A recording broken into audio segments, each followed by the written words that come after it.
نبی کی بیویوں کے بارے میں اعلان کرتا ہے میرے پیارے ساتھیوں، جبکہ نبی کی بیویاں امہات المؤمنین ہیں، تمام مومنوں کی ماں ہے، اور جب ان کو کسی کے سامنے بات کرنا پڑتا تھا تو نبی کے پیارے پیارے صحابہ ہوا کرتے تھے جو نبی کے بعد پوری دنیا کے اندر سب سے زیادہ نیک ہستیاں ہے، اور اس ٹائم پہ نبی کی بیویاں پوری عورتوں میں، تمام عورتوں میں سب سے زیادہ نیک عورتیں ہوا کرتی تھیں۔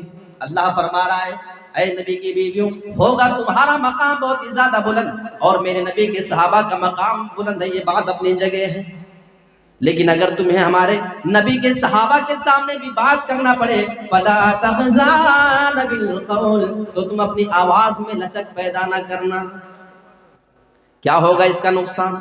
اللہ بیان فرماتا ہے فَيَطْمَعَ الَّذِي فِي قَلْبِهِ مَرَضٌ، ہو سکتا ہے تمہاری لچکدار آواز کو سننے کے بعد کوئی بیمار دل کا آدمی ہو، کسی کے دل میں کوئی تمہارے بارے میں غلط خیال بھی آ سکتا ہے۔ نبی کی بیوی کے بارے میں، کسی صحابی کے بارے میں، یا اس کے بعد جو صحابی کے بعد کے لوگ جو تابعی ہوا کرتے تھے، ان کے دل میں بھی نبی کے بارے میں، نبی کی بیویوں کے بارے میں غلط خیال آ سکتا ہے۔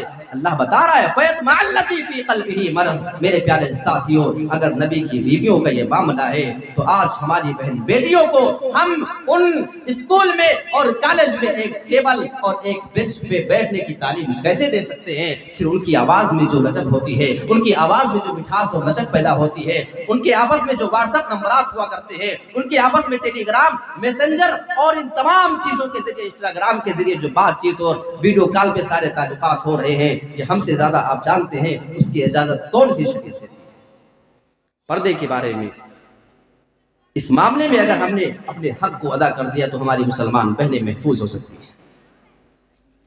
ہماری ماں اور بہنیں بھی سوچ رہی ہوں گی کیا اتنی زیادہ پابندی ہم عورتوں کے اوپر۔ اچھا، کچھ عورتوں کا کہنا کیا ہوتا ہے یہ ہمارا جو سماج ہے ایسے ہی ہے، اس برے دور میں، اتنے غلط ماحول میں ہم اچھا نہیں بن سکتے۔ یہ جواب ملتا ہے ہماری ماں بہنوں کی طرف سے۔ میں آپ کو ایک مثال دیتا ہوں، بڑی پیاری مثال ہے۔ آپ نے کبھی کسی جگہ پہ کمل کے پھول کو کھلتے ہوئے اگر دیکھا ہو تو غور کرنا، جب بھی کمل کا پھول کھلا کرتا ہے تو وہ کیچڑ میں اور گندی جگہ پہ کھلا کرتا ہے۔ اے میری پیاری ماں اور بہنوں، اگر تم نے ابھی تک کبھی غور نہیں کیا تو آج کے بعد سے غور کر لینا۔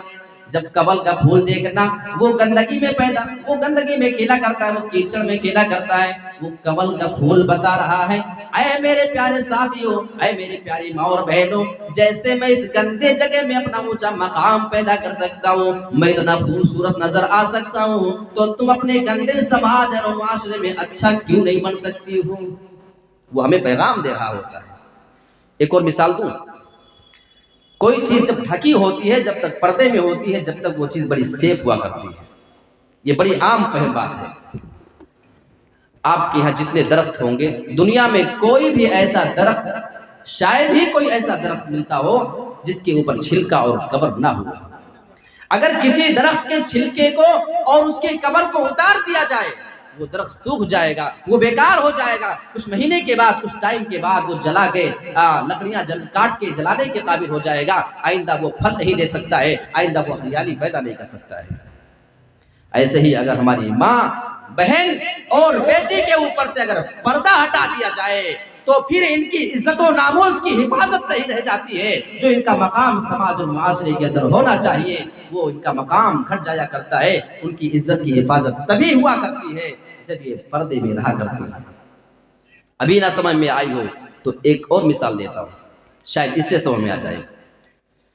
آپ سوچتی ہوں گی، آپ برا نہ مانیں، آپ پردے کا اہتمام کریں، کیوں شریعت نے پردہ آپ کے لیے اتنا لازم کیا ہے؟ کیوں کوئی آپ کو دیکھنے نہ پائے؟ اگر اس کا جواب آپ کو چاہیے تو آپ کے یہاں جو کبھی مارکیٹ ہو، آپ کے یہاں کی مارکیٹ جو کوئی مشہور مارکیٹ کون سی ہے؟ روشناس مارکیٹ، آپ کے یہاں روشنا، آپ اس مارکیٹ میں کبھی جائیں، آپ کو وہاں کپڑے کی دکان مل جائے گی، آپ کو وہاں چپل اور جوتے کی دکان نظر آئے گی، کاسمیٹک آئٹم مل جائیں گے۔ آپ جیسے جیسے مارکیٹ گھومتے جاؤ گے آپ کو بہت ساری دکانیں مل جائیں گی۔ کبھی بھی غور کر لینا آپ جانے کے بعد، آپ کو کپڑے والا اپنی دکان کے باہر کپڑے لگا کے اور سجا کر کے دکھائے گا، تاکہ لوگ جب دیکھیں گے میری دکان میں آئیں گے اور لوگوں کو معلوم چلے گا کہ میرے پاس یہ فلاں فلاں ورائٹی کا مال بک رہا ہے۔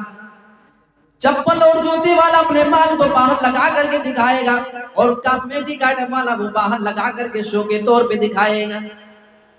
یہ سارے مارکیٹ کو گھومنے کے بعد آپ کسی جویلرز کی دکان پہ چلے جانا، آپ کسی سونار کی دکان پہ جاؤ، اب آپ اس کی دکان کا منظر الگ پاؤ گے۔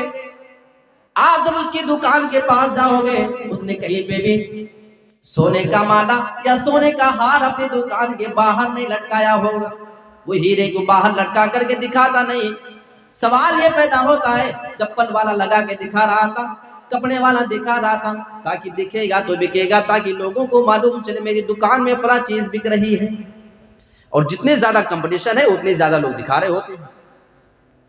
کپڑے والے کو اپنا کپڑا بیچنا ہے، چپل والے کو اپنا چپل اور جوتا بیچنا ہے، دوسرے دکان والوں کو بیچنا ہے، وہ دکھا رہے ہیں۔ سوال یہ ہے کہ کیا سونار کو نہیں بیچنا ہے؟ سونار بھی تو بیچنے کے لیے بیٹھا ہے، پھر وہ کیوں نہیں دکھاتا ہے؟ آپ کا سمپل سا جواب یہ ہوگا، کپڑے والا اپنے کپڑے کو باہر اس لیے لٹکا دیتا ہے کیونکہ وہ بہت سستی چیز ہوا کرتی ہے، 500 1000 روپیہ 2000 روپے کا سامان ہوا کرتا ہے۔ چپل اور جوتے والا باہر اس لیے دکھا رہا ہے کہ اس کا چپل اور جوتا بہت سستا ہوا کرتا ہے، 500 1000 روپے کی چیز ہوا کرتی ہے۔ اور ایسے تمام دکان والے اپنے سامان کو دکھاتے ہیں کیونکہ وہ بہت ہی زیادہ سستی اور لو کوالٹی کی چیز ہوا کرتی ہے۔ آپ خود ہی جواب دے رہے ہو، آپ کی عقل خود بتا رہی ہے کہ جو چیز زیادہ کم ویلو والی ہوتی، جو سستی ہوتی، اس کو لوگ دکھایا کرتے ہیں۔ لیکن سونار اپنے سونے اور چاندی کو، ہیرے جواہرات کو باہر کیوں نہیں دکھا رہا ہے؟ کیونکہ آپ کا جواب یہ ہوگا، سونار کی نظر میں سونا بہت ہی زیادہ قیمتی ہے، اگر وہ دکان کے باہر لا کے لٹکا دے گا، کسی چور اچکے کی نظر پڑے گی، وہ اس کو لے کے فرار ہو جائے گا۔ ہیرے جواہر کو باہر لگا دے گا، اس کے دکان میں پھر چوری ہو جائے گی، لوگ اس کو لے کے فرار ہو جائیں گے۔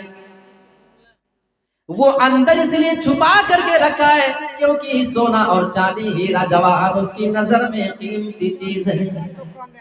یعنی معلوم یہ ہوا، جو چیز سستی ہوا کرتی ہے، جو چیز کم ویلو والی ہوا کرتی ہے، لوگ اس کو ہی دکھایا کرتے ہیں۔ اور جو چیز جتنی زیادہ قیمتی ہوا کرتی ہے، جو چیز جتنی زیادہ مہنگی ہوا کرتی ہے، جس کا ڈیمانڈ جس کی نظر میں جتنا زیادہ ہوا کرتا ہے، اس کو اتنا ہی زیادہ چھپایا کرتا ہے۔ اے میری پیاری ماں بہنوں، اگر آج کے بعد سے کبھی بھی تمہارے ذہن میں یہ سوال پیدا ہو کہ ہماری شریعت نے، اللہ نے اور جناب محمد رسول اللہ نے ہمیں اتنا زیادہ پردے کا حکم کیوں دیا ہے، اس کا جواب یہ ہے کہ جناب محمد رسول اللہ کی نظر میں تم سستی نہیں ہو، دکھایا اس چیز کو جاتا ہے جو سب سے زیادہ سستی ہوا کرتی ہے۔ تم تو نبی کی نظر میں، اللہ کی نظر میں سونے چاندی اور ہیرے جواہرات سے بھی زیادہ قیمتی ہو، پھر بھی انسان سونا دیکھ لیا کرتا ہے۔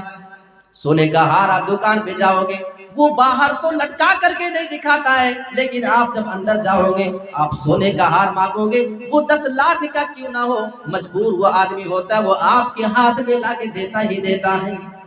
ہیرا کروڑوں کا لائے، وہ آپ کی دکان جس میں آپ انٹری کر جائیں گے، آپ اسے مانگیں گے، وہ اندر سے لوگ کھول کے لائے گا، آپ کو دکھائے گا۔ ہے قیمتی لیکن مجبور ہے دکھانے پہ۔ اور ہماری شریعت میں اللہ رب العالمین نے ہماری ماں بہنوں کی عزت کا اتنا زیادہ خیال رکھا ہے۔ اللہ بیان فرماتا ہے قرآن مجید کے اندر، وَقُلْ لِلْمُؤْمِنَاتِ يَغْضُضْنَ مِنْ أَبْصَارِهِنَّ، اے میرے نبی آپ ان مومنہ عورتوں سے فرما دیجئے یہ اپنی نظر کی حفاظت کیا کرے، اپنی نظروں کو جھکا کر کے چلا کرے، وَيَحْفَظْنَ فُرُوجَهُنَّ، اور یہ اپنی شرمگاہ کی بھی حفاظت کیا کرے، وَلَا يُبْدِينَ زِينَتَهُنَّ إِلَّا مَا ظَهَرَ مِنْهَا، اور یہ اپنے زیب و زینت کا اظہار نہ کرے، اپنے بناؤ سنگار کا یہ اظہار نہ کیا کرے۔ شریعت نے آپ کا مقام جو رکھا ہے، آپ اسے پہچاننے کی کوشش کریں۔ تو میں دوسرا جو پوائنٹ آپ کے سامنے رکھنا چاہتا تھا، جو بے پردگی ہوتی ہے، جو مخلوط تعلیم ہوتی ہے، وہ جو سسٹم ہمارے یہاں چل رہا ہوتا ہے، اس کی وجہ سے کبھی کبھی مسلمان لڑکیاں غیر مسلموں کے جھانسے میں آ جاتی ہیں اور اس وجہ سے اپنے دین کو بدل دیا کرتی ہیں۔ ایک تیسری چیز بتاتا ہوں، وہ نوجوانوں آپ کے لیے ہے۔ بسا اوقات آپ دیکھتے ہیں ایک سماج میں مسلم غیر مسلم ایک ساتھ رہتے ہیں، نوجوانی کی عمر میں دوستی ہے آپس میں، غیر مسلموں کے ساتھ بہت ہی زیادہ یارانہ کبھی کبھی ہو جاتا ہے۔ سماج میں رہنے کے ناطے، گاؤں میں رہنے کے ناطے اٹھنا بیٹھنا میں اس سے منع نہیں کرتا ہوں، انسانیت کے ناطے تعلقات رکھیں، یہ اچھی بات ہے، لیکن یہ تعلق اتنا گہرا نہ ہو جائے کہ وہ نان مسلم آپ کے گھر میں انٹری کر سکتا ہو، آپ کی بہن بیٹی کے روم میں بھی جا سکتا ہو، وہ آپ کے کچن اور آپ کے ہال میں بھی جا کے انٹری کر سکتا ہو۔ اتنا گھلنے ملنے کی اجازت معاف کریں ہماری شریعت آپ کو نہیں دیتی۔ بسا اوقات یہ دیکھا جاتا ہے کہ لڑکا اگر ممبئی چلا گیا، بنگلور چلا گیا، دلی، گجرات، کلکتہ کہیں بھی کمانے کے لیے گیا، آپ کے یہاں کا لڑکا ہے منیہاری کا، نیما کا، اور اس کی بہن کو جانا ہے مارکیٹ، گھر میں بائک تو ہے لیکن ڈرائیو کر کے لے کے جانے والا کوئی نہیں ہے۔ اب کیا ہوگا معلوم ہے؟ یہ لڑکا اپنے اس غیر مسلم لڑکے کو کال کرتا ہے جو اس کے گاؤں کا ہے، بھائی میری بہن کو مارکیٹ جانا ہے اور لے کے جانے والا کوئی نہیں ہے، ذرا گھر کی بائک لو، بہن کو بٹھاؤ اور مارکیٹ کرا کے گھر پہ لا کے چھوڑ دو۔ ایسا ہو رہا ہے کہ نہیں ہو رہا؟ آپ کے یہاں ہوتا ہے کہ نہیں؟ بھائی بولا کریں، ہوتا ہے نا؟ جی ہاں، تھوڑا بہت ہی صحیح، اگر ایک گھر میں بھی ہو رہا ہے تو اس پہ بھی ہمیں روک لگانے کی ضرورت ہے اور سمجھنے کی ضرورت ہے۔ آپ نے صرف اتنا کیا ہے، اپنی بہن بیٹی کو کسی کے پاس لا کے رکھ دو، بس باقی کا کام شیطان کر لے گا۔ آؤ قرآن مجید اٹھاتے ہیں، سورۃ الحجر کے اندر اللہ رب العالمین نے ابلیس کی ایک بات کا ذکر کیا ہے، بڑی خطرناک اس کی بات تھی۔ قال رب فبما اغويتني لأزينن لهم في الارض ولأغوينهم اجمعين۔ اللہ ابلیس کی بات بیان کر رہا ہے۔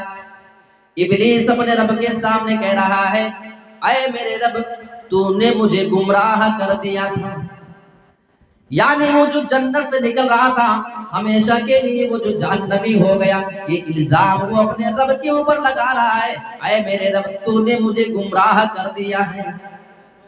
یہ ابلیس اتنا زیادہ مردود ہے کہ اس نے اپنے رب کے اوپر بھی الزام لگانے سے باز نہ آیا، رب کے اوپر الزام لگا دیا۔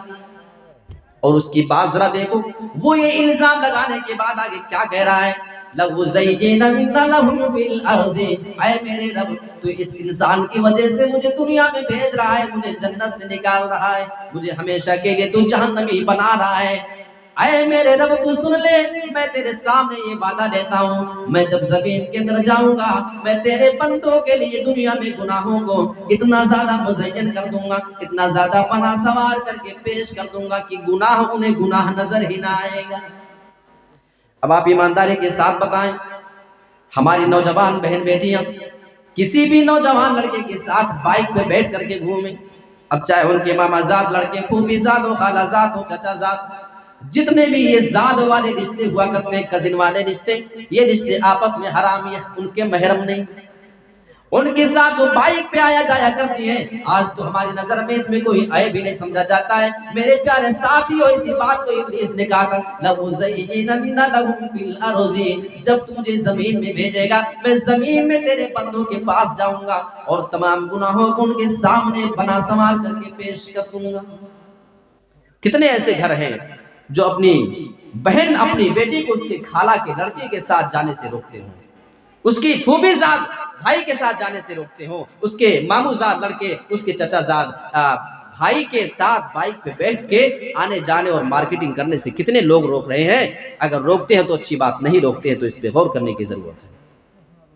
اور جو بھائی نے بسا اوقات کبھی اپنے غیر مسلم دوست کو کال کر دیا ہے، ہماری بہن کو گاڑی پہ بٹھاؤ اور لے کر کے مارکیٹ کرا کے لانا، میرے پیارے ساتھیوں، ابلیس آپ کی بہن بیٹی کے دماغ میں اتنا خرافات ڈال دے گا، اس چیز کو ایسا بنا سنوار کر کے وہ پیش کر دے گا، بس آپ اس کے ساتھ اپنی بہن کو بھیجیں، باقی کا کام ابلیس کر لیتا ہے۔